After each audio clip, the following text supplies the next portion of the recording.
क्या आप भी आरआरबी पैरामेडिकल के अंदर हेल्थ और मलेरिया इंस्पेक्टर की तैयारी कर रहे हैं तो ये वीडियो आपके लिए खास रहने वाला है, क्योंकि इस वीडियो के अंदर हम बात करने वाले हैं 60 डेज एग्जाम क्रैक रणनीति के बारे में। क्योंकि 60 डेज के अंदर हम सिलेबस से लेकर सिलेक्शन तक सारी बातें करने वाले हैं। चाहे हम बात करें आपके सिलेबस, अपडेटेड कंटेंट के बारे में, एमसीक्यू प्रैक्टिस, पीवाईक्यू प्रैक्टिस और रिवीजन के बारे में, तो ये सारी चीजें आपको इस वीडियो के अंदर देखने को मिलेगी और नया कुछ आपको सीखने को मिलेगा। तो इस वीडियो को आप अंत तक जरूर देखिएगा। तो हाय एवरीवन, आप सभी का एक बार फिर से सुदर्शन पैरामेडिकल के इस यूट्यूब चैनल पर हार्दिक स्वागत। दोस्तों, हम बात करेंगे यहाँ पे हेल्थ और मलेरिया इंस्पेक्टर की पोस्ट के बारे में, जो आरआरबी पैरामेडिकल के अंदर आपके दे रखी हैं, जिसकी सैलरी भी आप लोगों को पता होगा बहुत अच्छी रहती है। दोस्तों 60 डेज आपके पास है और आरआरबी का सिलेबस भी आपके पास है। किस प्रकार से पॉइंट टू पॉइंट आपको तैयारी करनी है, तो अपन बात करते हैं स्टेप बाय स्टेप। सबसे पहले हम बात करेंगे यहाँ पे टेलीग्राम चैनल को आप अवश्य ज्वाइन कीजिएगा, जहां पर आपको पैरामेडिकल से रिलेटेड छोटी बड़ी सारी इंफॉर्मेशन देखने को मिलती रहती है।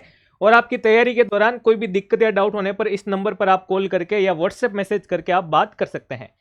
सबसे पहले हम थोड़ा सा आरआरबी हेल्थ और मलेरिया इंस्पेक्टर की पोस्ट के बारे में बेसिक बातचीत कर लेते हैं, जिससे आपका एक डाउट क्लियर हो जाएगा कि पिछली बार की भर्ती और इस बार की भर्ती के अंदर क्या चेंजेस आपको देखने को मिल सकता है। दोस्तों हम बात करेंगे यहाँ पे थोड़ा सा कि अगर हम बात करें यहाँ पे CEN 04 2024, यानी हम 24 वाली भर्ती के बारे में बात करें, जो आपके यानी कि हम बात करें नोटिफिकेशन या आपके फॉर्म स्टार्ट हुए थे 17/8/2024। ये मैं इसलिए बात कर रहा हूं दोस्तों, क्योंकि इसके बेसिस पर आपका एग्जाम डेट का जो डाउट है वो क्लियर रहने वाला है। यानी क्या 60 दिनों के अंदर आप अपनी तैयारी को बेहतरीन कर सकते हैं, तो ये आपके पास प्रूफ है कि अभी आपके पास 2 महीने हैं, 60 डेज हैं और आराम से आप इन बातों को फॉलो करके अपनी तैयारी को बेहतरीन कर सकते हैं। और वैसे ही हम बात करें इस बार का पैटर्न, तो इस बार आपके नोटिफिकेशन नंबर 03/2025 था। और हम बात करें यहाँ पे अभी आपके पास टाइम तो अक्टूबर चल रहा है आपके, और पिछली बार की अगर बात करें तो अप्रैल में आपके एग्जाम करवाए गए थे। जैसा कि हम बात करें यहाँ पे नोटिफिकेशन में आपके दे भी रखा है 28 अप्रैल से 30 अप्रैल को आपके एग्जाम हुआ था, ठीक है ना। अगर हम इस बार के सेशन की बात करें तो अभी भी आपके पास समय है और आराम से ये 60 डेज आराम से आप अपनी तैयारी के अंदर देकर आप अपनी बेसिक जो चीजें हैं उनको क्लियर करते हुए अपनी तैयारी कर सकते हैं। तो सबसे पहले तो आपका ये डाउट क्लियर होना चाहिए कि आपके पास तैयारी के लिए बेहतरीन टाइम पड़ा है। दूसरा हम बात करें यहाँ पे प्यारे दोस्तों आपके सिलेबस के बारे में, ये सबसे ज्यादा इंपॉर्टेंट इसलिए बन जाता है क्योंकि बदलते पैटर्न के अनुसार, अगर आप पेपर की बात करें, हम 2015 की बात करें, 19 की बात करें, अभी 24 का पेपर जो हुआ था उसकी बात करें, तो सबसे पहले इन पेपर के बारे में भी बात करेंगे। क्या आपके पेपर के अंदर जो क्वेश्चन आ रहे हैं क्या वो सिलेबस से ही आ रहे हैं या सिलेबस से बाहर आ रहे हैं। तो दोस्तों हम बात करेंगे आरआरबी ने जो आपको ये सिलेबस दिया है, सिलेबस देख करके आपको बहुत छोटा लग रहा है, लेकिन इस सिलेबस के अंदर अब आपको डीपली जाने की आवश्यकता है। क्योंकि अगर आप इस साल का पेपर का पैटर्न देखेंगे तो आपने न्यूट्रिशन के अंदर अगर आपने डीप जाके नहीं पढ़ा है तो आपका क्वेश्चन जो है वो सोल्व नहीं होगा, ठीक है। हम बात करेंगे यहाँ पे सबसे पहले सिलेबस के बारे में। तो देखो फूड और न्यूट्रिशन का टॉपिक दे रखा है, कितना डीप जाके पढ़ना अभी मैं उसके बारे में भी बात करूंगा, एक एक टॉपिक के बारे में। सैनिटेशन का पूरा टॉपिक दे रखा है, कम्युनिकेबल नॉन कम्युनिकेबल डिजीज का दे रखा है, हेल्थ और डेथ स्टेटिक्स के बारे में दे रखा है। ये 4 टॉपिक आपके दे रखे हैं, लेकिन ये 4 टॉपिक आपके लिए बहुत है दोस्तों, ठीक है, क्योंकि इन 4 टॉपिक के अंदर ही आपके लगभग 30 प्लस टॉपिक आपको देखने को मिल जाएंगे, ठीक है। अगला हम बात करें कि सर इस एग्जाम का पैटर्न क्या रहता है, क्योंकि स्टार्टिंग में अगर आप इन चीजों के ऊपर फोकस करते हो तो कहीं ना कहीं आप सिलेक्शन की ओर जो है मुड़ रहे हैं। जैसे हम बात करें यहाँ पे, क्योंकि नॉन टेक्निकल के पोर्शन को हमेशा स्टूडेंट स्किप कर देते हैं, लेकिन अगर आप नॉन टेक्निकल के पोर्शन में 10 से 15 नंबर भी लेकर आते हैं तो आपके लिए बहुत अच्छी बात है।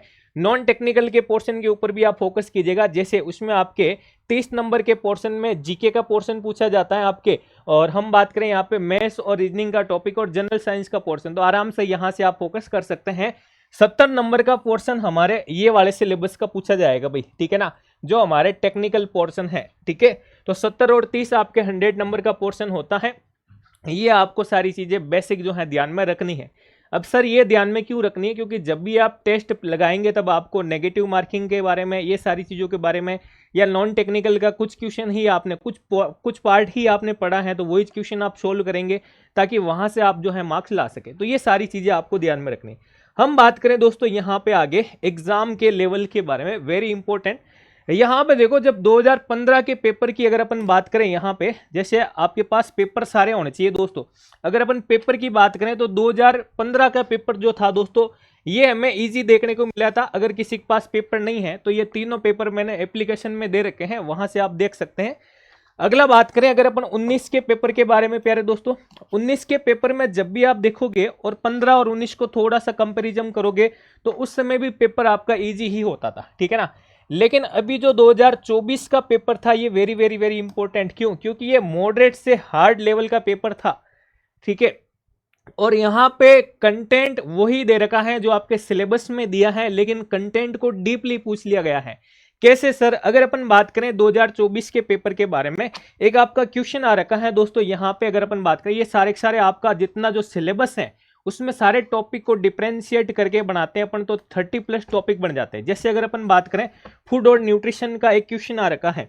अब फूड और न्यूट्रिशन में अब आपको कितना डीप जाके पढ़ना होगा, तो फूड और न्यूट्रिशन के बारे में आपने पूरा पढ़ भी लिया है, लेकिन क्वेश्चन आपका इस बार यहां से आ गया था, ठीक है ना। आपका food safety and standard authority of India, इसके बारे में लाइसेंस के बारे में क्वेश्चन आ गया था। जबकि आप लोग जो है फूड और न्यूट्रिशन के बारे में पूरी पूरी सारी चीजें अपन पढ़ लेते हैं।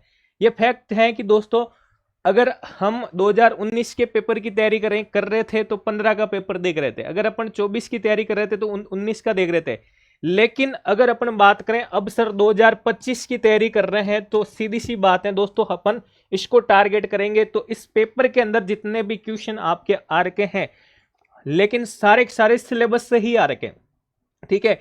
आपको थोड़ा सा कंटेंट अब इस बार अपडेट करना है, थोड़ा सा डीपली जाके पढ़ना है, तब जाके अपन जो है सिलेक्शन को प्राप्त कर सकते हैं भाई, ठीक है। तो ये सारी चीजें आपको इस प्रकार से करनी पड़ेगी। अगला हम बात करें यहाँ पे कि अगर आप 60 डे आप तैयारी करते हैं तो उसके पहले आपको कुछ बातों का ध्यान होना जरूरी है, क्योंकि 19 के पेपर के बाद जब 24 का पेपर निकला है तो काफी सारा अपने को चेंजेस देखने को मिला था। इसलिए मैंने ये बात बोली है कि प्रीवियस ईयर पेपर पैटर्न के अंदर जो चेंजेस आपको देखने को मिले हैं उन्हें आप नोट डाउन करो अपनी डायरी के अंदर। अगर आप तैयारी कर रहे हैं तो आप 60 डे प्लान अगर आप कर रहे हैं एक डायरी के अंदर, तो जो चीजें ये मैं बता रहा हूं उनके ऊपर पहले फोकस करके फिर आप डे 1 से अपनी पढ़ाई को स्टार्ट कीजिएगा। सेकंड आता है कि सिलेबस में कितना डीपली लर्न करना है, ये आप 19 के पेपर 24 के पेपर में डिफरेंशिएट करके पता लगा सकते हैं। फिर आता है कि अगर ये दोनों चीजें आपको पता चलेगी तो आपको जो है आपका कंटेंट भाई अपडेट करना पड़ेगा, स्ट्रॉन्ग कंटेंट बनाना पड़ेगा, ठीक है ना। समझ गए आप? यानी कि अगर एयर पोल्यूशन का क्वेश्चन भी आ रहा है, अगर आपके नॉइज पोल्यूशन का क्वेश्चन भी आ रहा है, एनवायरमेंट हेल्थ के रिगार्डिंग क्वेश्चन आ रहा है, तो आपको कितना डीपली जाके पढ़ना है ये आपको आपका PYQ पेपर बताएगा। समझ गए आप? तो 60 डे प्लान से पहले ये आपका जरूरी है। अब अगर अपन बात करें यहाँ पे 60 डे प्लान को कैसे आपको करना है, तो दोस्तों प्लान जो है वो 60 दिनों तक आप अपने अकॉर्डिंग कर सकते हो, ठीक है ना। एक टीचर का काम है आपको एक डायरेक्शन दिखाना। आप प्राइवेट जॉब भी कर रहे होंगे, वो भी स्टूडेंट पढ़ाई कर रहे हैं साथ साथ, तो आपका जो टाइम टेबल है वो आपको मैनेज करना है। कुछ लोग सुबह पढ़ते हैं, कुछ लोग शाम को पढ़ते हैं, लेकिन पढ़ना क्या है और किस वे में सारी चीजें तैयार करनी है, तो वो आप 60 दिनों के अंदर तैयार कर सकते हो। वो चीज मैं आपको बताने वाला हूं दोस्तों।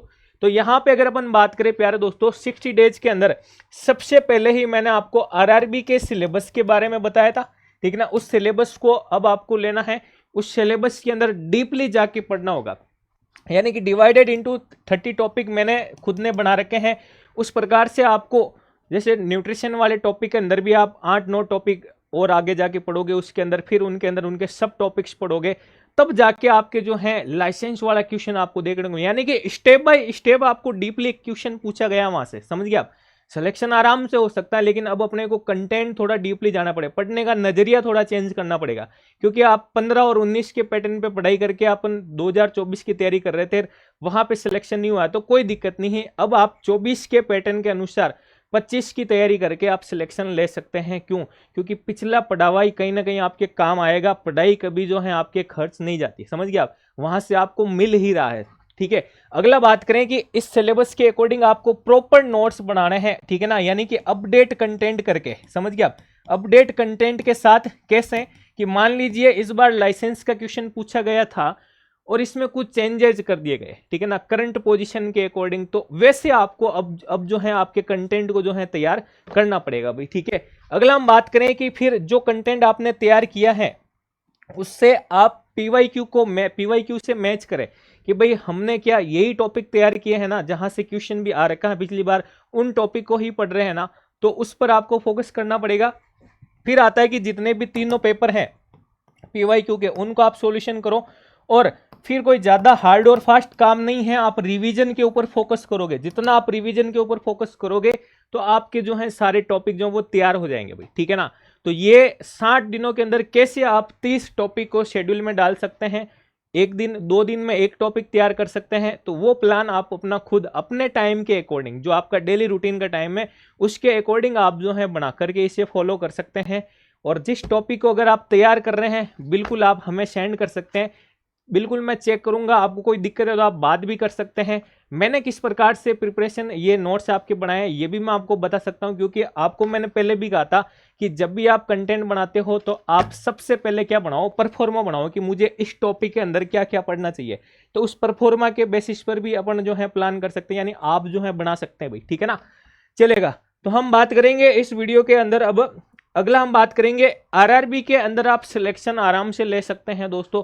उसके लिए सिर्फ और सिर्फ आपको कंसंट्रेशन की आवश्यकता है, आपको हार्डवर्क की आवश्यकता है, रेगुलरिटी की आवश्यकता है दोस्तों।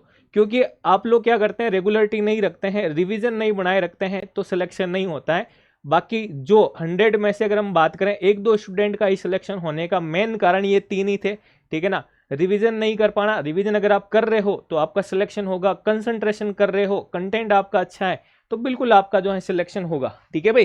तो आप पेपर के लिए बिल्कुल आप सुदर्शन पैरामेडिकल ऐप को डाउनलोड करके वहां से पेपर भी प्राप्त कर सकते हैं। और अगर आप प्रिपरेशन करना चाहते हैं तो बिल्कुल आप लोग जो है इस बैच को ज्वाइन कर सकते हैं, जिसके अंदर रिकॉर्डेड क्लासेज भी रहेगी और लाइव क्लासेज आपके MCQ की रहेगी, और पेपर आपके सारे के सारे दे रखे हैं दोस्तों।